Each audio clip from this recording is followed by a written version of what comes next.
Opinion PECA and the dangers of state overreach. Experts have critiqued the new Prevention of Electronic Crimes Act PECA as a violation of personal freedoms.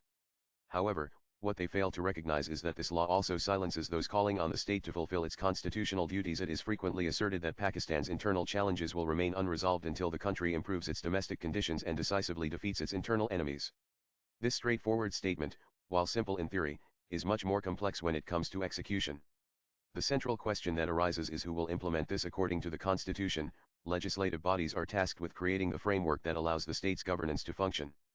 Under the legal system, institutions created by the state are supposed to carry out their duties through their designated officials.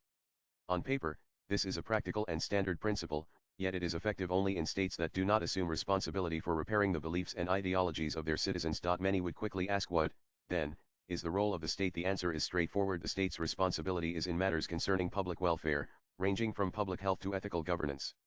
While these issues remain in the hands of individuals, they are executed in accordance with state law, both individually and collectively. This distinction, however, is often overlooked in weak states, where there is a greater focus on creating laws rather than enforcing them. In Pakistan, for instance, an abundance of laws exists, but the responsibility for enforcement remains largely absent.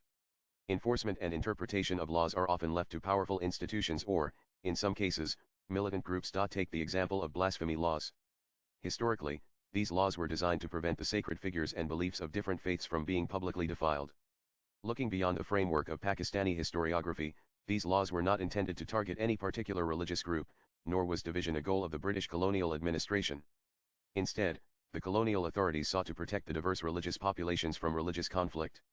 However, the interpretation of these laws has shifted, and many now view them as a tool of exploitation. Still, one must understand that the colonial administration was operating in a region where divergent beliefs, ideas, and practices could easily escalate into social unrest or even anarchy, reality that occurred with alarming frequency. This reality, however, is far from what was witnessed under British rule. The current situation in India and Pakistan, where religious majorities often mistreat minorities, is a far cry from the colonial era. In these two newly formed nations, one religious group frequently exercises its dominance over another.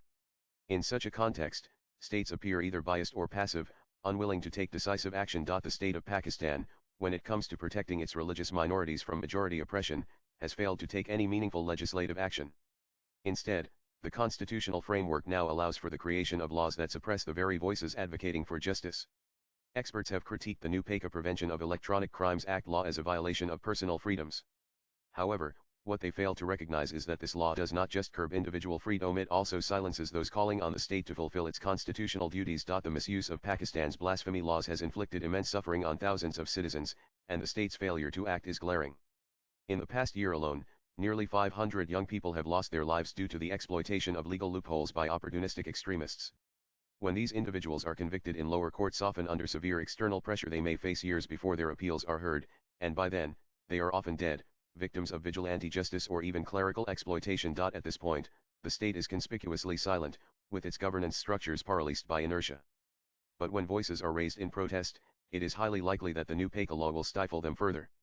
In fact, those organizations that advocate for human rights may become the first casualties of this law. However, one can be certain that this law will never be used against the violent extremists who continue to assault religious and sectarian minorities. Consider that Pakistan's constitution guarantees the protection of religious minorities' places of worship, yet over 150 attacks on Ahmadi mosques and cemeteries occurred in Punjab alone last year. In many of these cases, law enforcement agencies, including the police, have aided and abetted the attackers. Social media has even shown police officers leading such attacks in uniform. While certain police officers may be hailed as social media heroes offering miraculous assistance, the question remains, can these officers stand before the ruins of a demolished religious site in a Punjab village and declare their support for the oppressed? In such situations, both the officers and the state remain mute. What, then, will the laws do? The media in Pakistan may appear free, but it is free only to disseminate government press release, not to question or challenge the government. The media can publish government advertisements, but it cannot question the actions of the state. Citizens may technically be free, but those whose beliefs differ from the majority are silenced. As more laws like PECA are enacted, there may be attempts to protect the freedoms of these minorities. However, until such laws are enacted, the state will continue to rely on the PECA framework and overlook the growing power of these extremist groups, whose numbers and influence are only expanding.